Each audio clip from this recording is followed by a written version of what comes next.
اللہ الرحمن الرحیم۔ بچے پڑھ رہے تھے اور اللہ کے حضور ایک میرے اندر کی آواز دہرا رہے تھے، تو کجا من کجا۔ آقا صلی اللہ علیہ وسلم کے حضور بے شمار درود و پاک ان کی آل پاک کے نام پاک کے سہارے خاک پاک کی حیثیت سے ایک نہیں نظر آتی، لیکن اللہ پاک نے ہر ایک کی ایک اہمیت رکھی ہے۔ اگر یہ معصوم بچے، میں ڈرتا ہوں لفظ معذور کہتے ہوئے، یہ معصوم لوگ کسی کے نصیب جگانے کے لیے اس کائنات میں پیدا ہوتے ہیں۔ قدم اٹھانے کی رب العزت نے ہمیں توفیق عطا فرمائی۔ اللہ کی مخلوق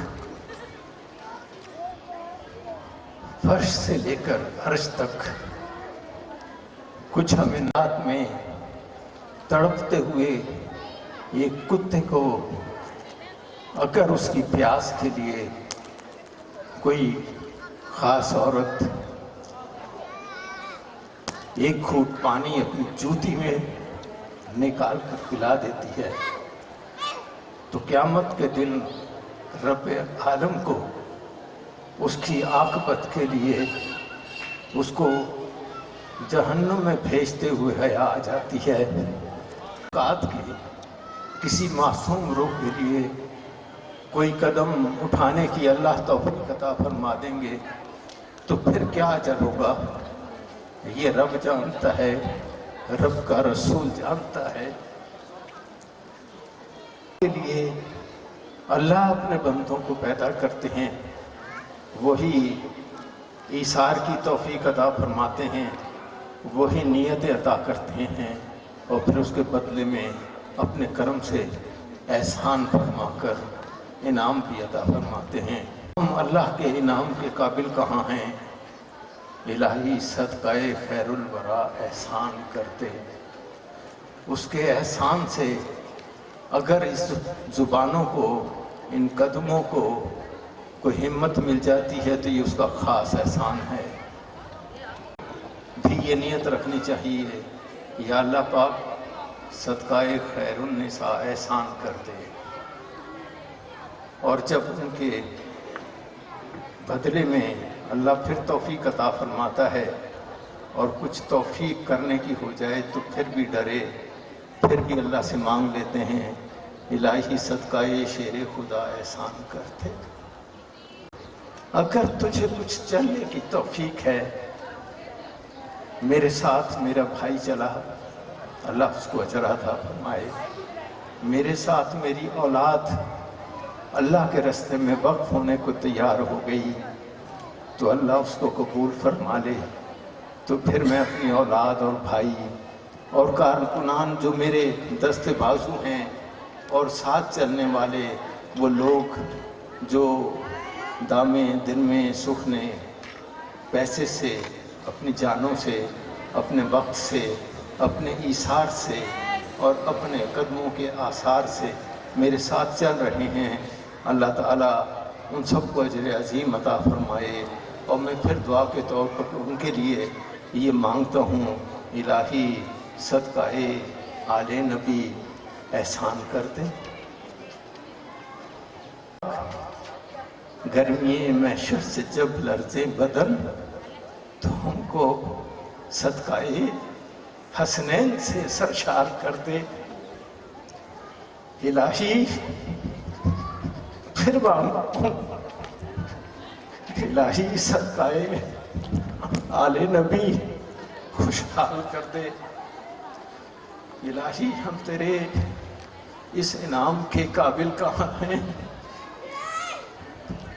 تو ہم پہ صدقہ خیر الورا احسان کر دے۔ لفظ پھر دہراتا ہوں،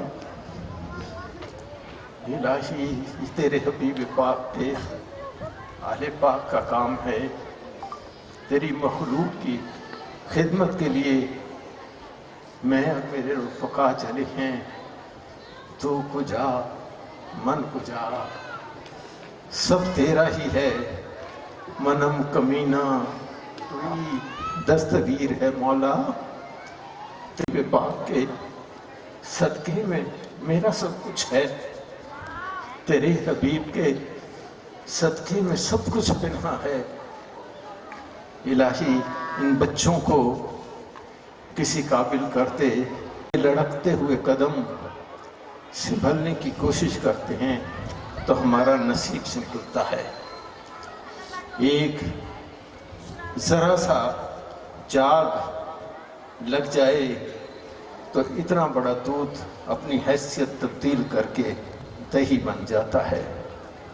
اگر اللہ پاک کی عطا کی ہوئی ہمت سے ہم نے مل کر کوئی ایک قدم کو سنبھلنے کی توفیق استعمال کر لی اور کسی وقت کسی کی کوئی سانس ایمان کی طرف خیر سے چل پڑی، تو یہ جو بچے پڑھتے ہیں قل هو اللہ احد، قل اعوذ برب الفلق پڑھی گئی، قل اعوذ برب الناس پڑھ لیں گے تو انشاءاللہ ہمیں اس کی پناہ مل جائے گی۔ اللہم صلی علی محمد معدن الجود بالکرم والہ وبارک وسلم۔ آنے والوں کا بہت شکریہ، جو بیک گراؤنڈ میں کچھ لوگ ہمارے ساتھ ہماری معیشت کے لیے، ہمارے کاموں کے لیے غائبانہ طور پر چلتے ہیں اور کہہ دیتے ہیں کہ ساڈا پتہ نہ لگے۔ مالک کو تو ان کا پتہ ہے، ان کے لیے بھی مانگتا ہوں جو کسی وقت بظاہر مخالفت کر رہے ہوتے ہیں۔ علامہ صاحب کا شعر پڑھ دیتا ہوں، تم دیے باد مخالف سے نہ گھبرائے عقاب، یہ تو چلتی ہے تجھے اونچا اڑانے کے لیے۔ کوئی اگر بظاہر مخالفت کر رہا ہے تو وہ میرے دستے بازو بچوں کو، میرے بھائی کو، میرے بیٹے کو، میرے دوستوں کو یہ توانائی دے رہا ہوتا ہے کہ تم مقابل کر اور چل۔ میں اچھے پہلو سے ہی دیکھتا ہوں، ہو سکتا ہے ہماری کوئی بات کسی کو اچھی نہ لگتی ہو اور حقیقت میں بھی شاید ہم سے کوئی غلطی ہو رہی ہو، تو انسان خطا کا پتلا ہے۔ اللہ رب العزت سے معافی بھی مانگتا ہوں، دعا بھی کرتا ہوں، اللہ میاں میرے بچوں کو، میرے یہاں پڑھنے والوں کو، ساتھ چلنے والوں کو بالوں پر عطا کر دیں اور یہ شاہین بچے بن جائیں، یہ لوگ سب اونچی اڑان پہ جائیں اور تا دم آخر ان کا ہر قدم اللہ رب العزت خیر کا کر دے۔ اللہم صلی علی سیدنا محمد معدن الجود والکرم وآلہ وبارک وسلم۔ اللہ حافظ۔